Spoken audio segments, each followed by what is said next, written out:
안녕하세요. 저는 올해 32살의 직장인 여자입니다. 괜한 조바심으로 파혼하게 된 제 이야기 좀 들어보세요. 몇 년 전부터 친하게 지내던 친구들이 하나둘씩 시집을 갔어요. 그리고 계속 그 모습을 보다 보니 저도 모르게 조바심을 느꼈던 모양입니다. 그래서 저도 만나고 있던 남자친구와 결혼 준비를 시작했는데 괜한 짓이었지요. 하마터면 멀쩡한 집을 고스란히 갖다 바칠 뻔 했거든요. 바보도 아니고 어떻게 그럴 수 있냐고 하시겠지만 저도 이번에 알았어요. 사기를 당하는 게 당하는 사람이 멍청해서가 아니라 사기치는 인간이 치밀해서라는 걸요. 아무튼 이런 인간도 있다는 걸 널리 알리고자 사연을 적어봅니다. 남자친구하고는 같은 업계에서 일을 하며 자연스레 얼굴을 텄어요. 알고 보니 동갑내기여서 금방 친해졌고요. 게다가 당시만 하더라도 남자친구 경력이 저보다 적었거든요. 그런데도 실력이라던가 태도라던가 굉장히 뛰어난 거예요. 그래서 배울 점이 참 많은 친구라고 생각했고 거기에 호감을 느꼈던 것 같아요. 그래서 연애를 시작했습니다. 그런데 일적으로 아무리 뛰어난 사람이라고 해도 사람 됨됨이까지 뛰어난 건 아니었지요. 일단 결혼 이야기는 제가 먼저 꺼냈어요. 앞서 언급했듯이 친구들 하나씩 결혼하는 걸 보면서 조바심을 느꼈던 건 저였으니까요. 그런데 4년을 만나면서 결혼의 기억자도 남자친구는 꺼내지 않았으니 남자친구가 말해주길 기다리고 있다가는 평생 가도 결혼은 못하겠다 싶대요. 그래서 단도직입적으로 제가 물었죠. 나랑 결혼할 생각이 있느냐고요. 그랬더니 남자친구가 그런 생각이 없으면 여지껏 널 왜 만났겠냐며 반문을 하는데 솔직히 당시엔 기쁘면서도 안도감도 느꼈습니다. 아예 생각이 없다고 하면 어떡하나 내심 걱정스러웠으니까요. 그런데 이내 남자친구는 결혼해서 하루빨리 안정적인 가정을 꾸리고 싶긴 하지만 하고 말끝을 흐렸습니다. 그런데 말하던 상대가 말하다 말면 엄청 답답하잖아요. 저도 그랬죠. 그래서 왜 말을 하다 마냐니까 결혼을 하려면 돈이 많이 들지 않냐면서 저더러 너는 얼마나 모아놨냐고 묻대요. 얼마나 모아놨길래 결혼 이야기를 꺼내냐면서요. 참고로 저희 업계 특성상 바닥이 얼마나 좁은지 몰라요. 오죽하면 두세 다리만 건너면 아는 사람을 만날 정도죠. 그리고 그렇다 보니 사람들끼리 대놓고 말은 안 해도 얼마나 버는지 대충 짐작하긴 쉬운 일이었어요. 그러니 저랑 남자친구도 굳이 서로 얼마를 버는지 그런 건 물어본 적이 없고요. 그런데 남자친구가 대놓고 저더러 얼마나 모아놨냐 물으니 순간 좀 당황스러웠지요. 하지만 어쨌든 남자친구보단 제가 더 모아놨을 것 같았거든요. 그래서 이왕 이렇게 된 거 허심탄회하게 속된 말로 다 까놓고 말하는 게 좋겠다 싶었습니다. 그래서 나는 1억 좀 넘게 모아놨지 하니까 남자친구가 자기는 이제 2천 모아놓은 게 달아나요? 그 중에서도 1,000은 지금 살고 있는 원룸 보증금으로 묶여 있다고요. 그리고 그 얘기를 들었을 때 실망하지 않았다면 그건 거짓말일 거예요. 그래도 직장 생활을 몇 년을 했는데 2천이라니. 1년에 1,000만 원씩 모으는 것도 힘들 만큼 벌이가 적은 건 아니었을 게 분명했으니까요. 결혼 이야기를 괜히 꺼냈다 싶었습니다. 그런데 남자친구는 오히려 제 심각한 얼굴을 잘못 이해했는지 자기가 처했던 상황을 구구절절 설명하기 시작했어요. 졸업하자마자 학자금 대출도 갚아야 했고 취직한 이후로는 어려운 집안 형편에 얼마씩 생활비도 보태드려야 했다면서요. 그래도 다행인 건 이후로 부모님 형편이 많이 나아지셔서 재작년부터는 생활비를 보태지 않고 있답니다. 학자금 대출도 다 갚았고요. 그래서 이제는 돈이 모일 일밖에 남지 않았다나요? 그러면서 우리가 같이 힘을 합치면 1억 모으는 건 금방이라는데 그게 묘하게 설득력 있게 들렸어요. 실제로 제가 아는 남자친구는 허튼데 돈 쓰고 그러는 사람은 아니었으니까요.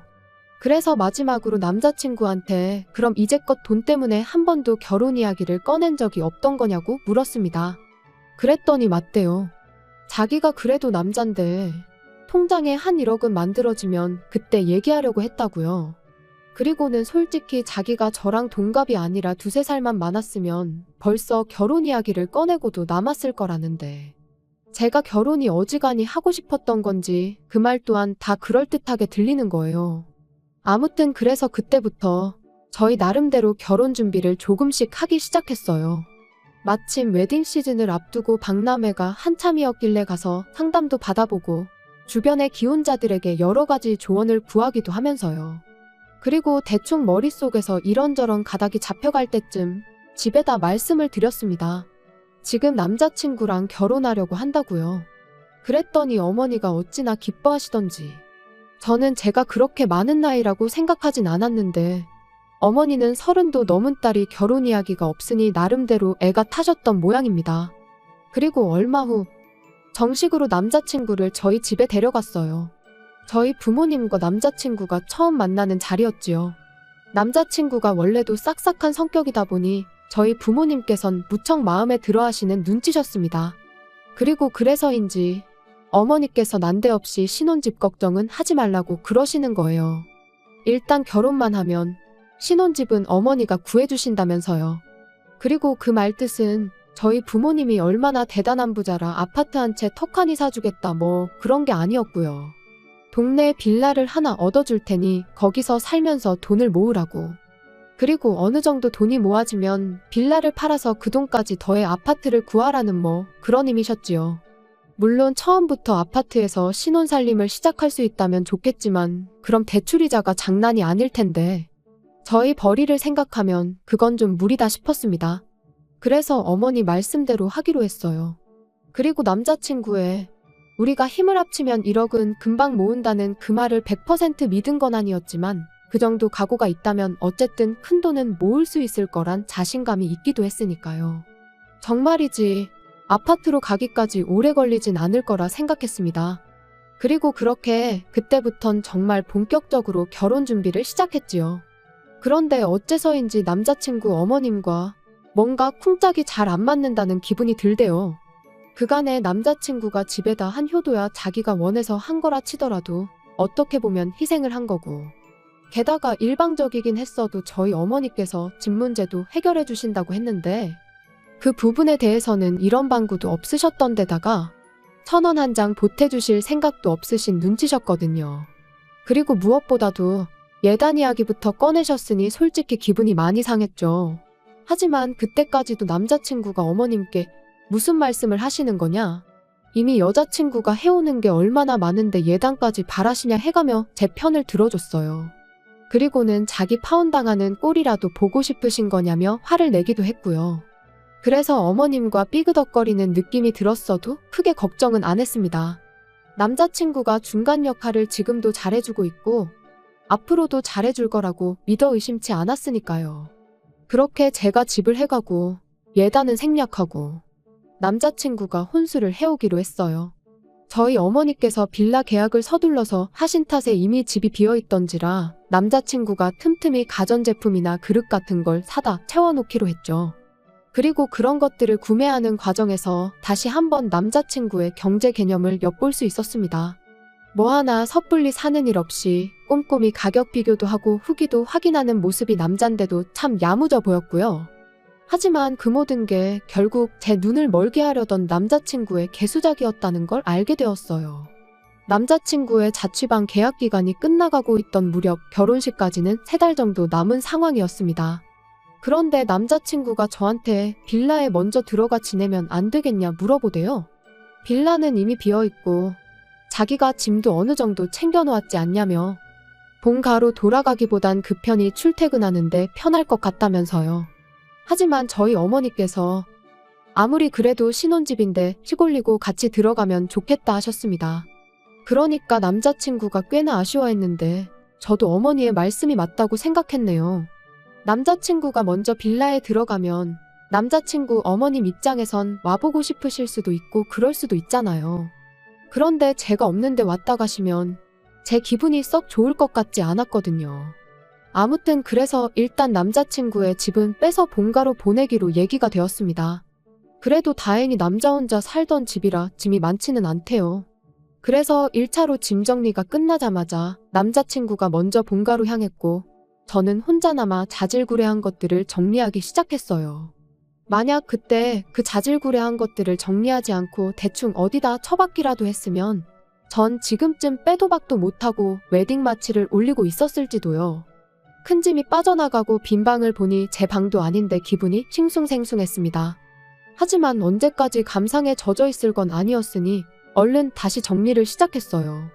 그러다 남자친구의 통장을 발견했는데 잡동사니들 밑에 깔려있는 걸로 봐선 통장 정리를 한참 동안 안 했겠구나 싶었죠. 그래서 별 생각 없이 상자에 옮겨 넣으려다가 문득 그래도 마지막에 정리했을 땐 얼마나 모여 있었을까 궁금해지대요. 그래서 통장을 열었는데 그 순간 큰 배신감에 잠깐이지만 파혼해야 하나 생각이 들었어요. 마지막 통장 정리가 반년 전이었는데 잔고가 5천만 원이 넘게 찍혀 있었으니까요. 그리고 그때 방문이 벌컥 열리더니 남자친구였습니다. 당장이라도 숨이 넘어갈 것 같이 했겠댔지요.